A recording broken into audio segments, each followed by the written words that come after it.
The briefing room fell silent when Commander Sarah Martinez walked in. Not the respectful silence that greets a decorated officer, but the uncomfortable quiet that follows when someone clearly doesn't belong. At 5'4" with a voice that barely carried across the room, she looked more like someone's younger sister who'd wandered into the wrong meeting than the newest addition to Admiral Jackson's elite naval strike force. The Admiral didn't even look up from his papers when she introduced herself. He'd seen her type before: political appointments, diversity hires, officers who'd earned their ranks through paperwork rather than prowess. In his 30 years of service, he'd learned to spot them immediately. Soft hands. Clean uniforms. That eager-to-please expression that screamed, "I don't belong here, but I'm trying really hard." What Admiral Jackson didn't know was that the woman standing before him had single-handedly saved an entire aircraft carrier from catastrophic failure during a classified mission in hostile waters. He didn't know she'd spent 18 months in submarine warfare school where she graduated top of her class. He didn't know that enemy forces had nicknamed her the Ghost because of her uncanny ability to anticipate their moves. All he saw was what everyone else saw: a small woman in a crisp uniform who probably got promoted because the Navy needed to hit their diversity quotas. He was about to learn just how wrong first impressions could be. The file sitting on his desk contained 3 words that would change everything: classified combat record. But he hadn't bothered to open it yet. After all, how impressive could it really be? Commander Sarah Martinez had faced enemy fire, survived underwater explosions, and navigated through storms that could tear a ship apart. But walking into Admiral Jackson's office felt like the most dangerous mission of her career. The office was exactly what she expected. Dark wood paneling lined the walls, covered with photographs of ships, ceremonies, and handshake moments with important people. The American flag stood in the corner next to the Navy flag. Behind the massive desk sat a man who looked like he'd been carved from granite: square jaw, steel gray hair, and eyes that had seen too many battles. Admiral Thomas Jackson barely glanced up when she entered. He was reading something on his computer screen, his thick fingers moving slowly across the keyboard. Sarah stood at attention, waiting for acknowledgement that didn't come. The silence stretched between them like a taut rope. "Commander Martinez reporting for duty, sir," she said, her voice steady despite the knot forming in her stomach. The Admiral finally looked up. His eyes swept over her from head to toe, taking in her compact frame, her perfectly pressed uniform, the way she held herself with military precision despite being the smallest person in most rooms she entered. "Martinez," he said, leaning back in his chair. "The new addition to my strike force." It wasn't a question. It wasn't a welcome. It was a statement delivered with all the enthusiasm of someone announcing they'd found a piece of gum stuck to their shoe. "Yes, sir." "Let me guess," Admiral Jackson said, interlacing his fingers behind his head. "Communications specialist? Intelligence analyst? Something behind the scenes where you can contribute without getting in the way of real operations?" Sarah kept her expression neutral, but, inside, something sharp twisted. She'd heard variations of this conversation her entire career. The assumption that her size, her gender, her appearance meant she belonged somewhere safe, somewhere that mattered less. "Actually, sir, I'm a submarine warfare officer with extensive combat experience." The Admiral's eyebrows lifted slightly. Not impressed, surprised. Like she'd just claimed to be an astronaut. "Submarine warfare." He said it slowly, as if testing the words. "And how exactly did that happen?" The question hung in the air, loaded with implications. Sarah had 2 choices: she could give the sanitized version that wouldn't ruffle feathers, or she could tell the truth about how she'd fought for every opportunity, every assignment, every chance to prove herself. "I requested submarine duty straight out of the Naval Academy, sir. Passed all the required training and qualifications." "Requested," the Admiral repeated. "Not assigned." "That's correct, sir." He leaned forward, studying her like she was a puzzle he couldn't solve. "You know that submarine duty is voluntary only because it's considered one of the most dangerous assignments in the Navy? Months underwater, confined spaces, no possibility of rescue if something goes wrong?" "Yes, sir." "That's exactly why I requested it. For the first time since she'd entered the room, Admiral Jackson looked genuinely interested. He opened a file folder on his desk, not the thick manila folder she'd noticed earlier, but a thin blue one that probably contained her basic service record. Says here you've been deployed 4 times in the past 6 years. That's unusual for someone in your position. I volunteered for every deployment, sir. Volunteered. Another loaded word. Most officers with your background tend to prefer stateside assignments. Safer career moves. Sarah felt heat rise in her cheeks but kept her voice level. With respect, sir, I'm not sure what my background has to do with my service record. The Admiral set down the file and looked at her directly. There was something calculating in his expression, like he was trying to decide whether to take her seriously or dismiss her entirely. Commander, let me be frank with you. I've been running naval operations for 3 decades. I've seen officers come and go, and I've learned to spot certain patterns. In my experience, officers who look like you, he gestured vaguely in her direction, tend to be more focused on breaking barriers than breaking enemy lines. The words hit like a physical blow. Sarah had heard similar sentiments before, but never stated so bluntly by a superior officer. The professional thing to do would be to nod, accept the criticism, and work twice as hard to prove him wrong over time. Instead, she made a decision that would change everything. Sir, with all due respect, I think you might want to read my full service record before making that assessment. The Admiral's expression darkened. In the military, junior officers didn't challenge senior officers. They certainly didn't suggest that an admiral hadn't done his homework. Is that so? His voice had dropped to a dangerous quiet. Yes, sir.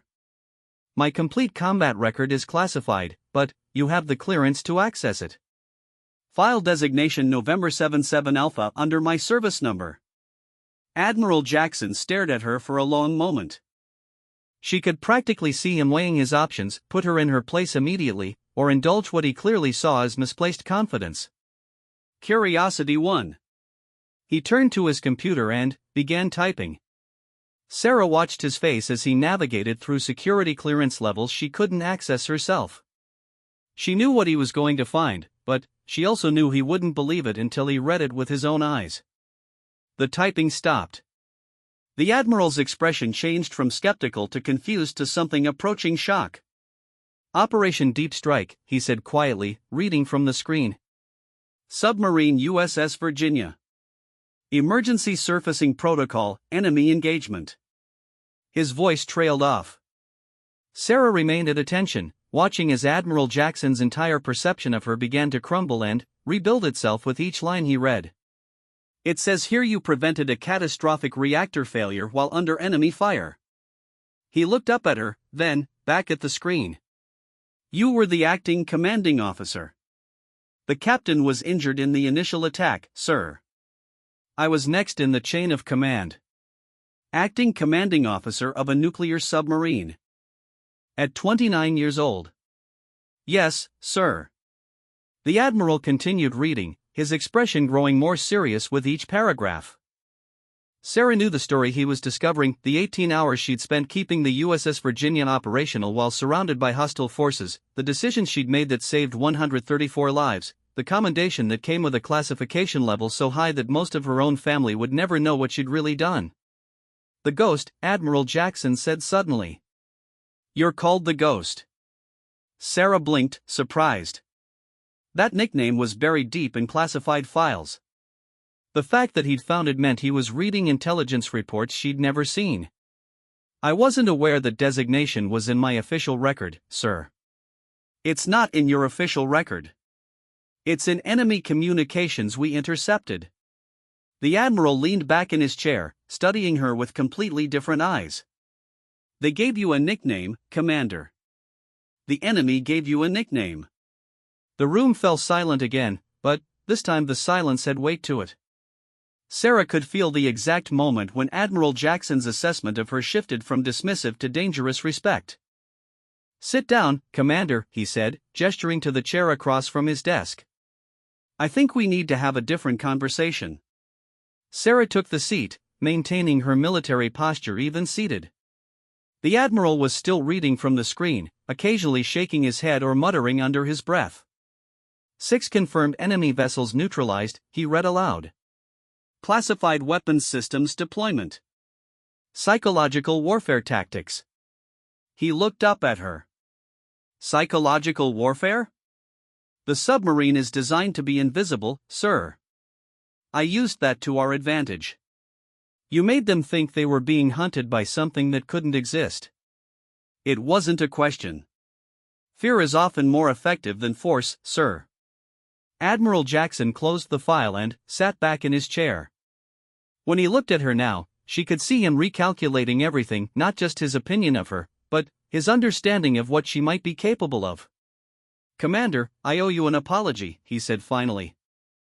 I made assumptions about you based on appearances, and those assumptions were not only wrong, they were insulting to an officer who has clearly earned her place through exceptional service. Sarah felt a mixture of relief and vindication, but she kept her response professional. Thank you, sir. The question now, the Admiral continued, is what to do with you. I was planning to assign you to communications coordination for our next operation. But, after reading this, he gestured toward the computer screen. I think that would be a waste of your talents. I'm prepared for whatever assignment you think is appropriate, sir. Are you? The Admiral leaned forward. Because what I have in mind isn't a typical assignment. It's the kind of mission that either makes careers or ends them. The kind where your particular skills might be exactly what we need. Sarah felt something stir in her chest, the familiar mix of anticipation and adrenaline that came with the promise of a real challenge. I'm listening, sir. Admiral Jackson reached for the thick manila folder she'd noticed earlier, the one he'd been ignoring since she entered the room. He opened it and spread several satellite photographs across his desk. 3 weeks ago, one of our intelligence ships went dark while investigating suspicious activity in the South China Sea. No distress signal, no communication, nothing. It just vanished. Sarah studied the photographs. They showed open ocean, but something about the patterns in the water suggested subsurface activity. Official position is that we're investigating a possible mechanical failure, the Admiral continued. Unofficial position is that we think the ship was taken. The question is by whom, and why? What kind of intelligence ship, sir? The kind that carries information certain parties would kill to obtain. The Admiral's expression was grim. We need to find it, assess the situation, and, if necessary, ensure that information doesn't fall into the wrong hands. Sarah nodded, understanding the implications. Recovery mission with potential combat engagement. Exactly the kind of assignment she'd been hoping for. What's my role in the operation, sir? Your role, Commander, is to plan it. And, then, lead it. The words hit her like electricity. In her 6 years of service, she'd been part of many operations, but never the commanding officer of something this significant. Sir, I'm honored by your confidence, but wouldn't a more senior officer be a more senior officer? The Admiral interrupted. Wouldn't have your particular combination of submarine warfare expertise and creative tactical thinking. Based on what I just read, you don't just follow orders, you improvise when the situation demands it. That's what this mission requires. Sarah felt the weight of the opportunity settling on her shoulders. This was what she'd been working toward her entire career, a chance to prove that she belonged in the most challenging assignments the Navy had to offer. When do we begin planning, sir? Admiral Jackson smiled for the first time since she'd entered his office. It was a sharp, predatory expression that reminded her why he'd reached such a high rank. We begin now, Commander. Because in 72 hours, you're taking a submarine into some of the most dangerous waters in the world. And, if you're half as good as this file suggests, you might actually bring it back. As Sarah left the Admiral's office an hour later, her mind was already racing through tactical possibilities. She'd walked in as an unknown quantity, dismissed before she'd even spoken. She was walking out as the commanding officer of a mission that could determine the balance of power in the Pacific. The Admiral watched her go, then turned back to his computer screen. He scrolled through her record once more, stopping at a particular entry that had caught his attention. Psychological profile: subject demonstrates exceptional ability to exceed expectations, particularly when underestimated by adversaries. Recommended for operations requiring unconventional tactical approaches. Admiral Jackson smiled grimly. If the enemy had made the same mistake he'd almost made underestimating Commander Sarah Martinez, they were about to learn a very expensive lesson. The USS Shadowfin cut through the dark waters of the South China Sea like a steel predator. 300 feet below the surface, Commander Sarah Martinez stood in the control room, studying sonar readings that told a story she didn't like. "Contact bearing 270, reported sonar technician Williams, his voice tight with concentration. Looks like a surface vessel, moving slow." Sarah moved to the sonar station, her presence commanding attention despite her small stature. The crew had been skeptical when she'd first boarded. Word traveled fast in the Navy, and everyone knew she was the Admiral's special assignment. But, 3 days into their mission, they'd begun to understand why she was there. "How slow?" she asked, studying the green lines dancing across the sonar screen. "Barely making headway, ma'am. Almost like it's drifting." Sarah felt ice form in her stomach. A drifting ship in these waters could mean many things, none of them good. Their mission was to locate the missing intelligence vessel USS Mercury, but what they'd found so far painted a picture that got worse with each discovery. "Distance? 4,000 yards and closing, ma'am." "All stop," Sarah commanded. "Chief Morrison, bring us to periscope depth." Silent running. The submarine glided upward through the black water, every crew member moving with practiced precision. Sarah had spent the first 2 days of their mission earning their respect through competence rather than demanding it through rank. Now they followed her orders with the kind of trust that could only be built under pressure. "Periscope depth, ma'am." "Up periscope." Sarah pressed her eye to the scope, scanning the surface waters in the direction of the contact. What she saw made her blood run cold. A ship floated dead in the water, listing heavily to starboard. Even through the periscope's limited view, she could see scorch marks along its hull and debris floating in the water around it. But it wasn't the USS Mercury. This vessel was smaller, civilian. "Down periscope," she ordered, her mind already racing through the implications. "Chief, take us back to 200 feet. I need to think." The Shadowfin descended back into the safety of the deep water. Sarah called for her senior officers to meet in the chart room, a cramped space barely large enough for 5 people, but private enough for the conversation they needed to have. Lieutenant Commander Hayes, her executive officer, was the first to speak. "That's the 3rd derelict vessel we've found in 2 days, Skipper. All showing signs of weapons fire. All civilian," added Lieutenant Torres from Intelligence. "Fishing boats, cargo vessels. Nothing that should have been carrying sensitive information." Sarah studied the chart spread across the small table.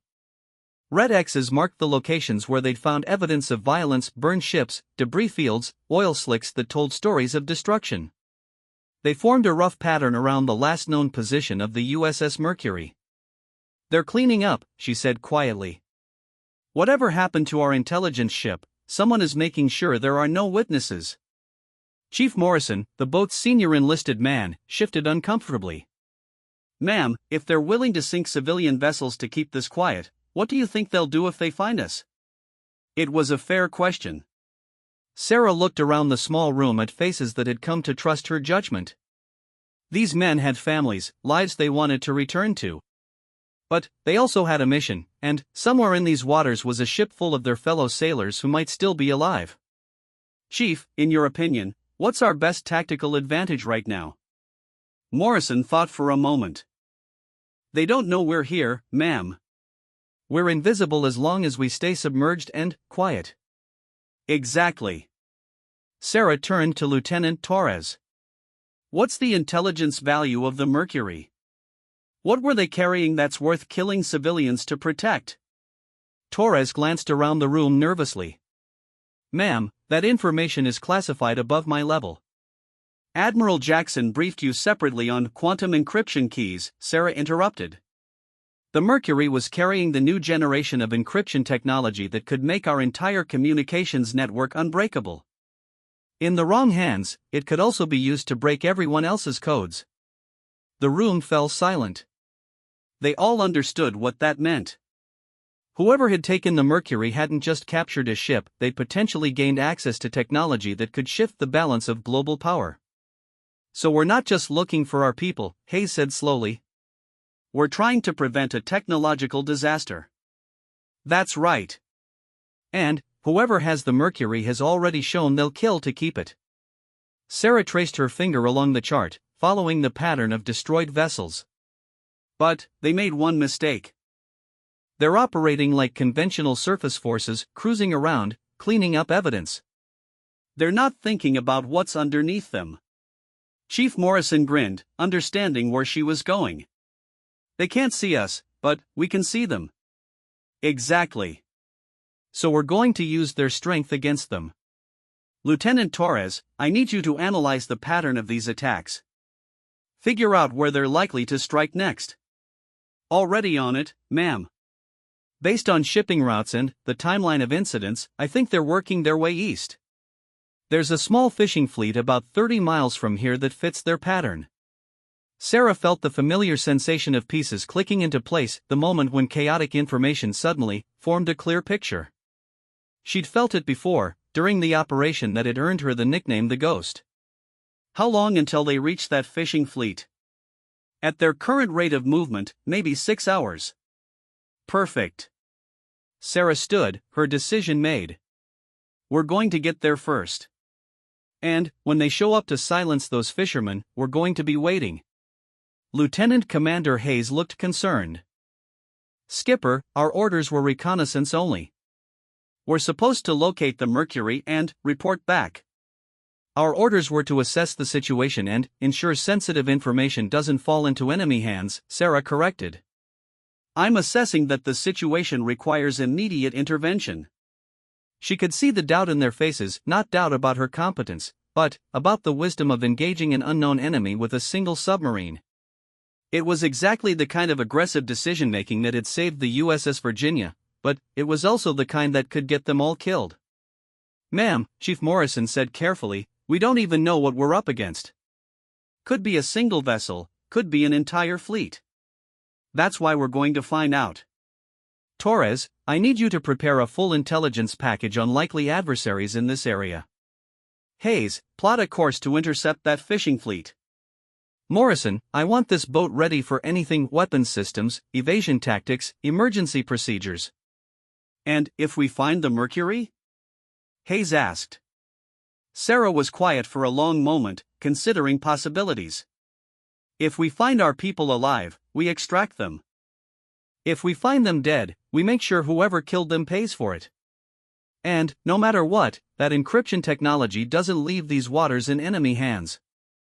The meeting broke up with each officer heading to their stations.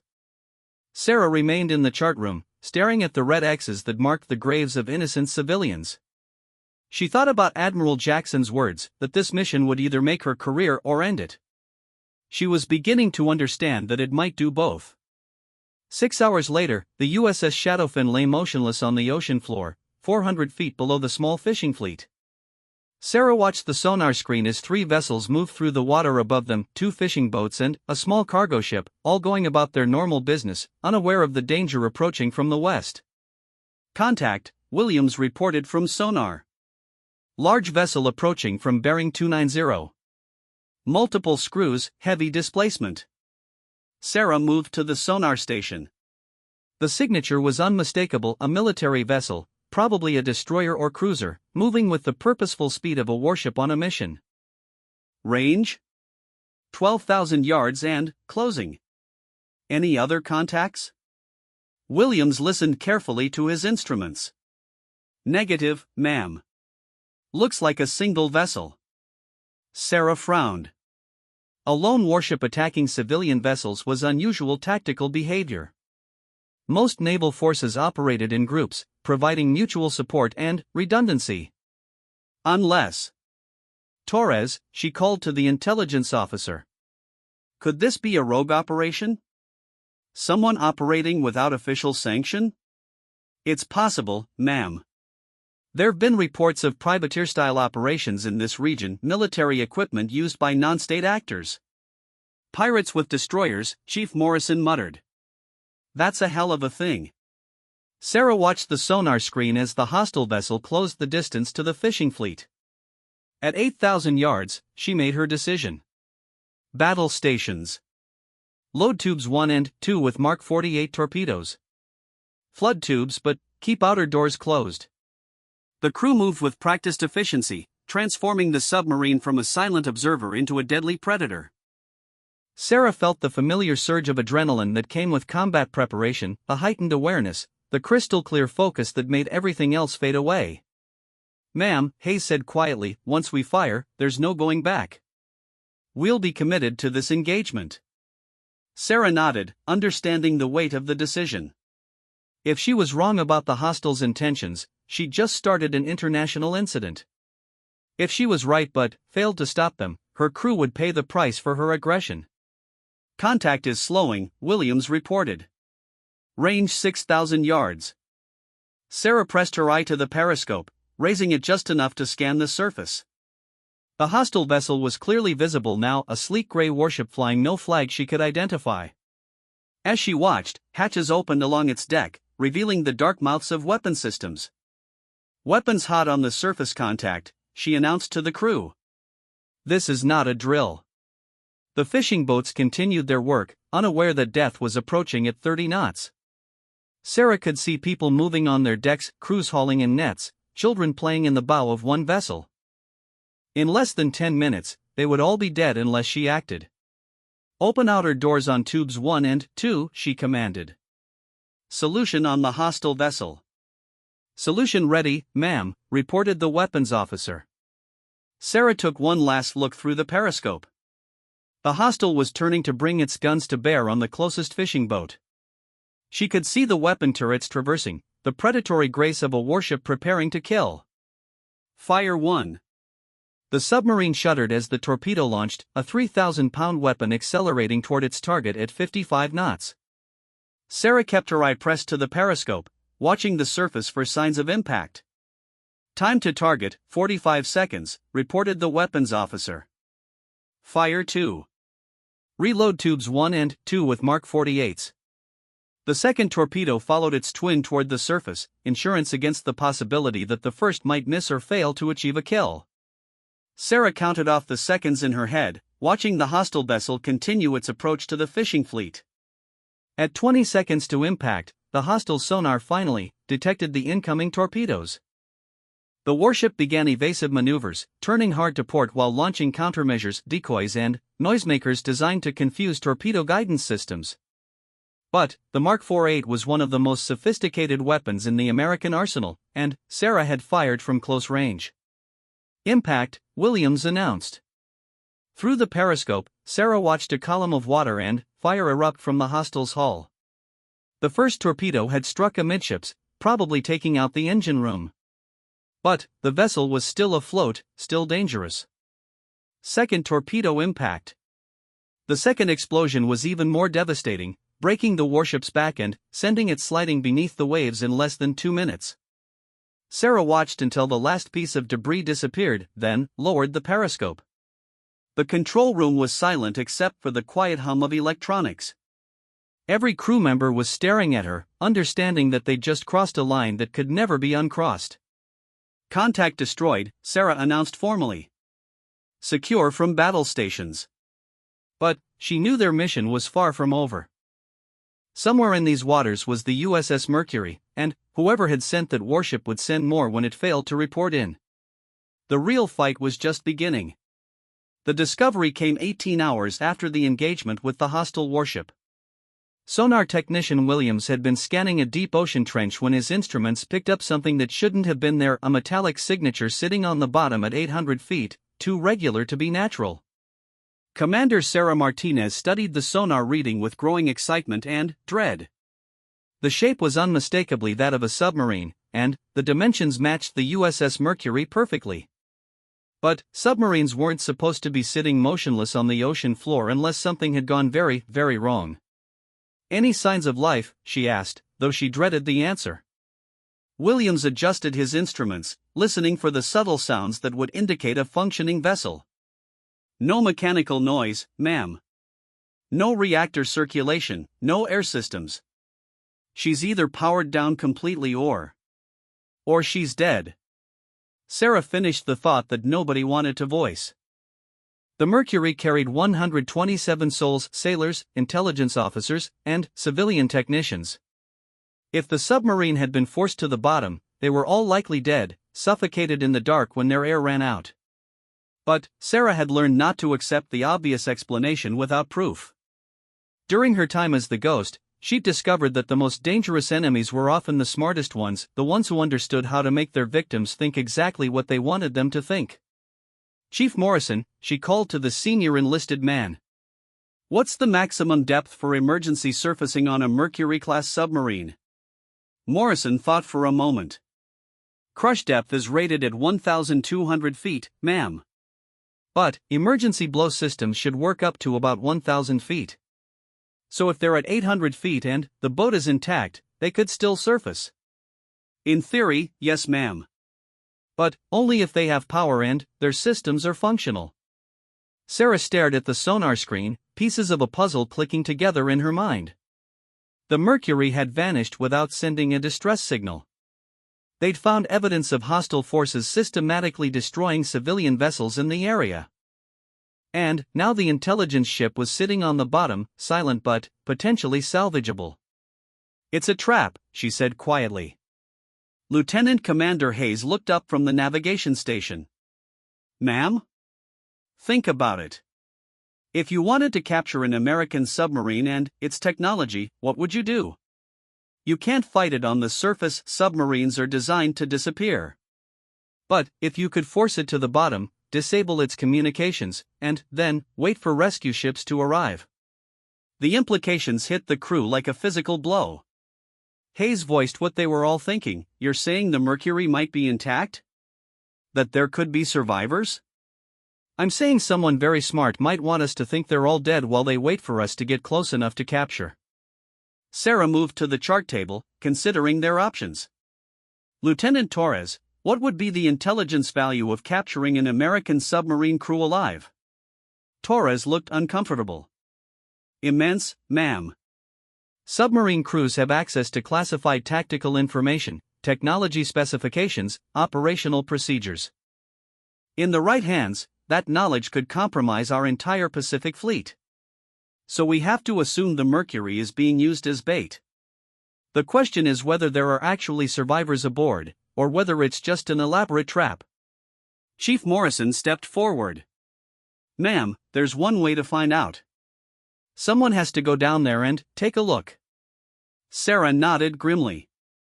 She'd already reached the same conclusion. Prep the deep-sea rescue chamber. I'm going down.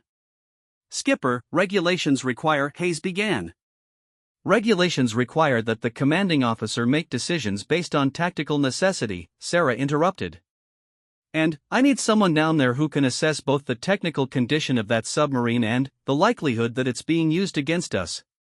Ma'am, with respect, any qualified diver could tell us whether the boat is salvageable. I need to know whether it's a trap. That requires understanding how the enemy thinks, and that's not something you can teach in dive school. An hour later, Sarah descended through the black water in the Shadowfin's deep-sea rescue chamber, a small submersible designed to dock with disabled submarines. The chamber was cramped, barely large enough for two people, and surrounded by an ocean that could crush it like an eggshell if anything went wrong. At 400 feet, her lights picked up the Mercury's hull. The sight made her catch her breath. The submarine appeared to be completely intact.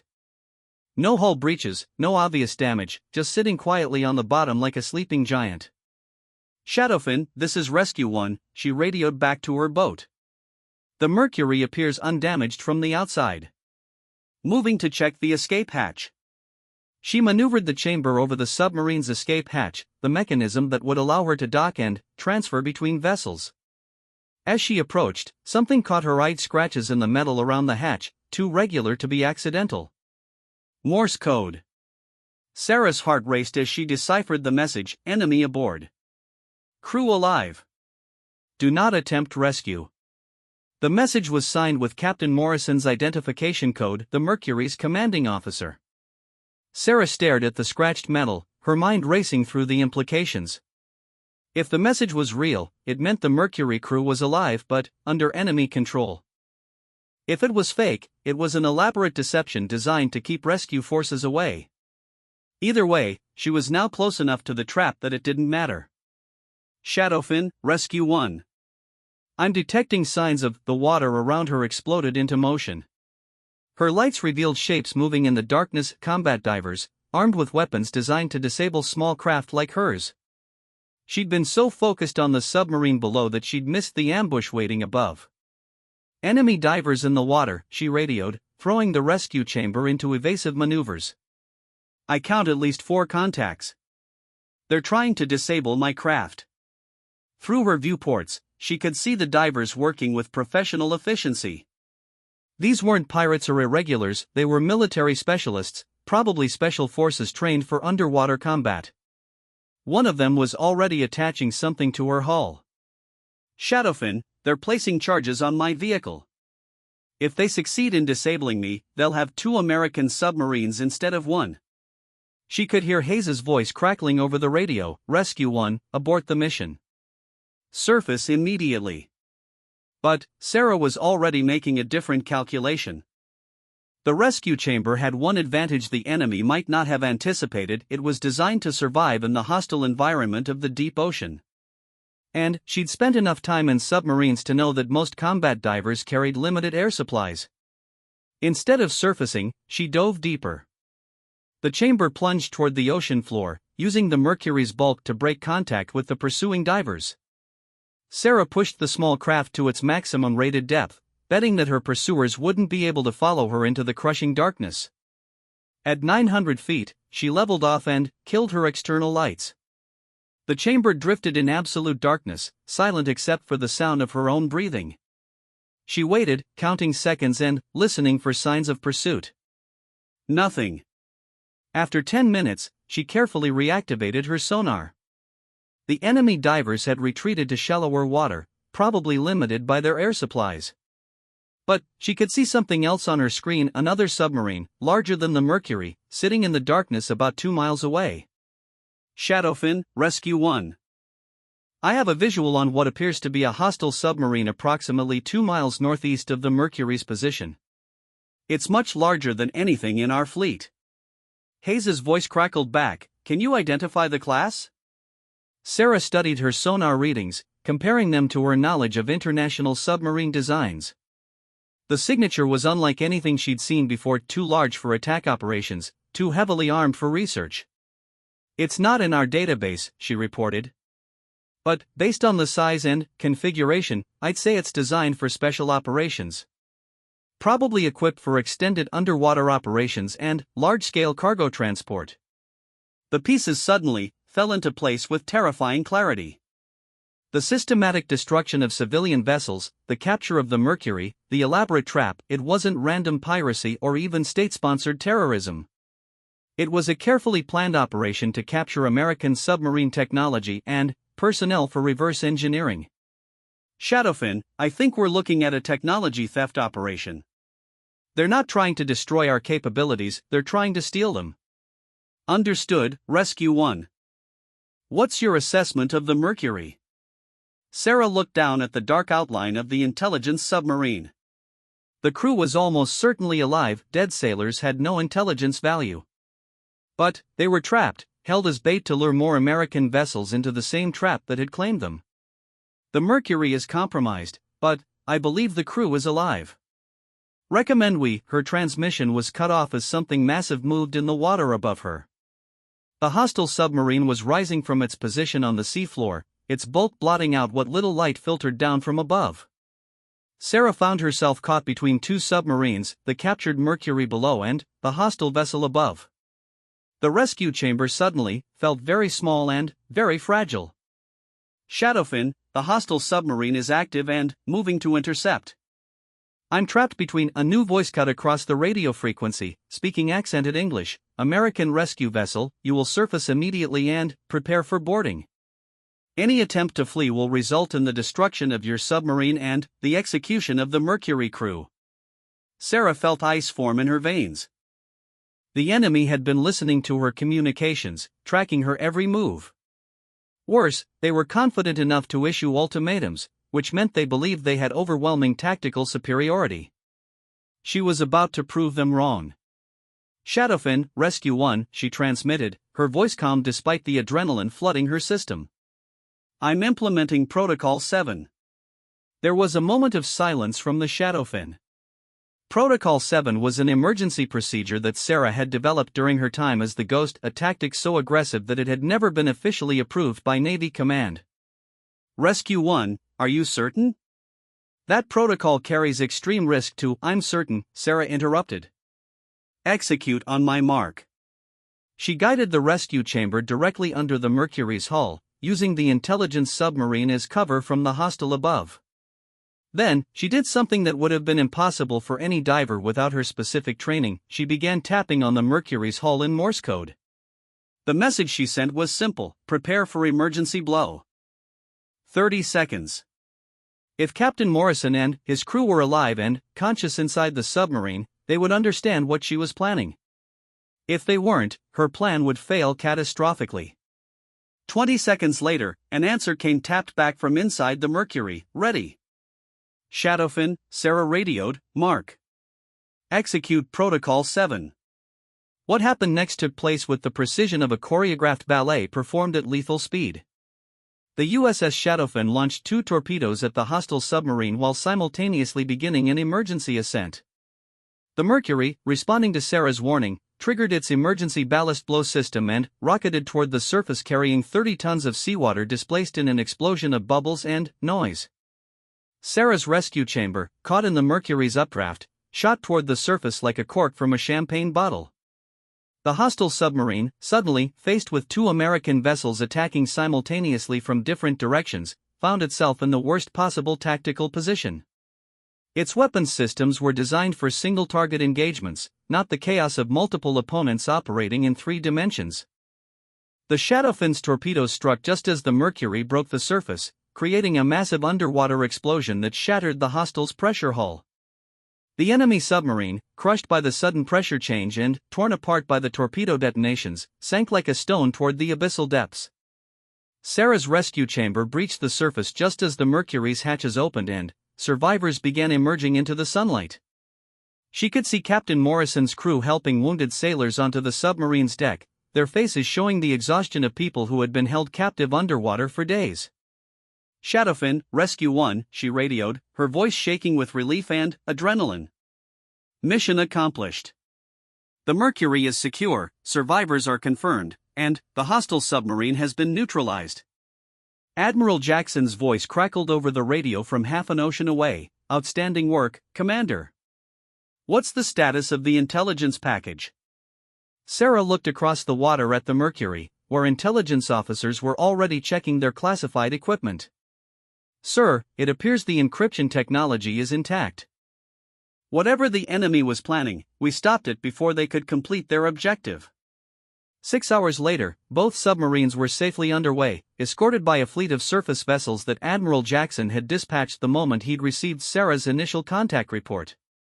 The Mercury's crew had been debriefed, their captors identified as part of a sophisticated technology theft ring that had been operating throughout the Pacific. Sarah stood on the Shadowfin's bridge, watching the sunset paint the ocean in shades of gold and red. Lieutenant Commander Hayes approached, carrying a message. Flimsy. Ma'am, this just came in from Admiral Jackson. Sarah read the message, her eyes widening with each line.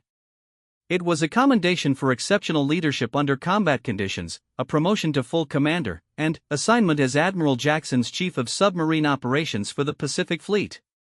Congratulations, Skipper, Hayes said. Though I have to say, after what we've been through, I'm not surprised. Sarah folded the message and looked out at the darkening ocean. 3 weeks ago, Admiral Jackson had dismissed her as a political appointment, someone who looked good on paper but lacked real combat capability. Now she was being promoted to one of the most prestigious positions in the submarine service. You know what the funny thing is? She said to Hayes. He never actually apologized for underestimating me. Hayes laughed.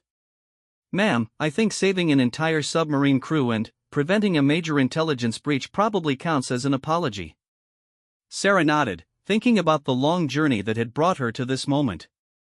Every doubt, every dismissal, every time someone had looked at her and seen what she couldn't do instead of what she could, it had all led to this mission, to this moment when her specific combination of skills and experience had made the difference between success and catastrophe. Admiral Jackson's voice crackled over the radio one final time. Commander Martinez, when you return to base, report directly to my office. We have work to do. Sarah keyed her microphone, her voice steady and professional. Understood, sir. Looking forward to it. As the Shadowfin cut through the dark waters toward home, Sarah reflected on a truth that had taken her years to understand. The people who underestimate you aren't your greatest obstacle. They're your greatest advantage. Because while they're busy making assumptions about what you can't do, you're busy proving what you can. The Admiral had learned that lesson the hard way. And, now, every enemy who made the same mistake would learn it too. In the depths of the Pacific, a small woman with an extraordinary service record had just reminded the world that the most dangerous opponents are often the ones you never see coming.